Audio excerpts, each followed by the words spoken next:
The chandelier was still swaying when he stood up. Crystal trembled above a room full of silk dresses and rented tuxedos.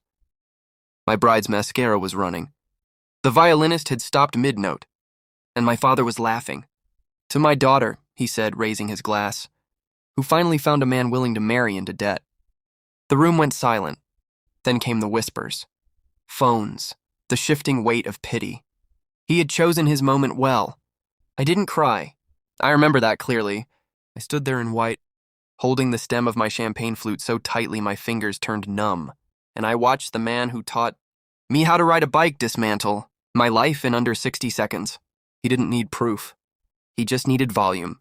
That night, my marriage didn't survive the reception. Neither did my illusion of family.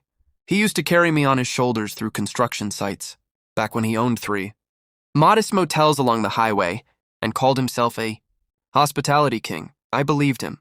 I believed in him. I grew up on the smell of fresh paint and industrial detergent. I learned how to fold fitted sheets before I learned algebra. He would ruffle my hair and say, "One day this will all be yours." What he meant was, "One day you'll clean up my mistakes." By the time I was 24, I had a finance degree and a spreadsheet full of ideas to save his failing properties. He didn't want ideas. He wanted obedience. When I refused to co-sign another reckless loan, he called me ungrateful. When I refused to marry the son of his golf partner, "Good for business," he said, he called me stupid.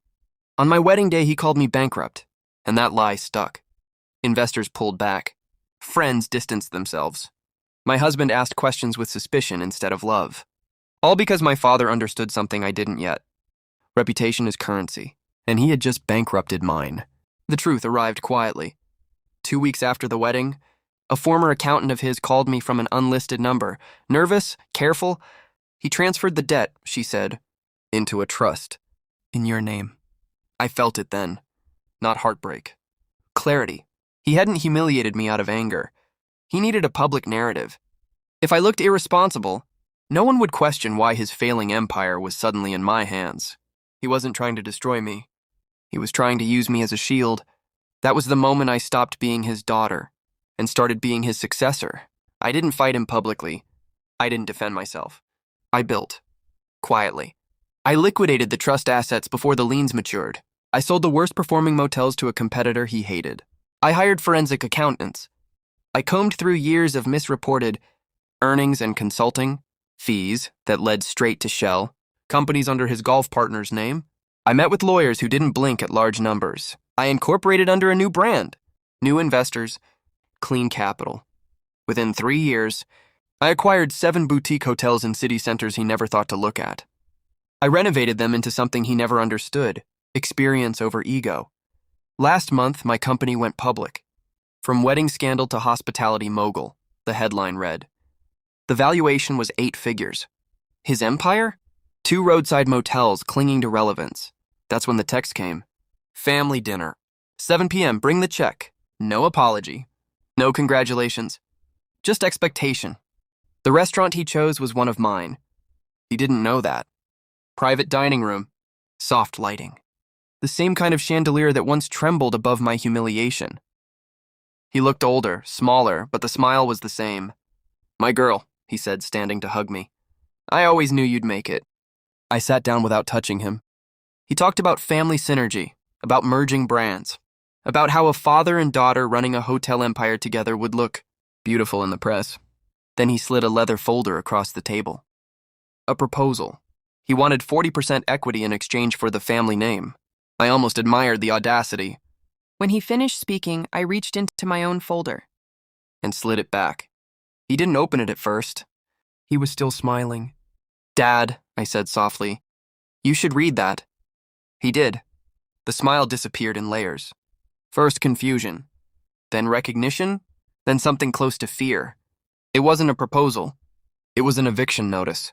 His 2 remaining motels stood on land owned by a holding company I had quietly acquired 18 months ago, a holding company he once sold to cover gambling losses. He never checked who bought it. 30-day notice. No renewal option. His hands trembled slightly. "Just enough." "You wouldn't," he said. I held his gaze. "You ruined my wedding because you thought I needed humiliation to stay small." Silence. You transferred your debt into my name so you could keep playing king. His jaw tightened. You told the world I was bankrupt. I leaned forward. And now you are. The beauty of paperwork is that it doesn't shout. It doesn't gloat. It simply executes. He tried bargaining, threatening lawsuits, invoking blood. I let him finish. Then I stood. The check? I said calmly. Consider dinner covered. I left him under the chandelier. Alone this time. The motels closed within 2 months. One became a co-working space. The other, demolished for a mixed-use development under my brand. Reporters called it poetic. I call it structural correction. Do I feel guilt?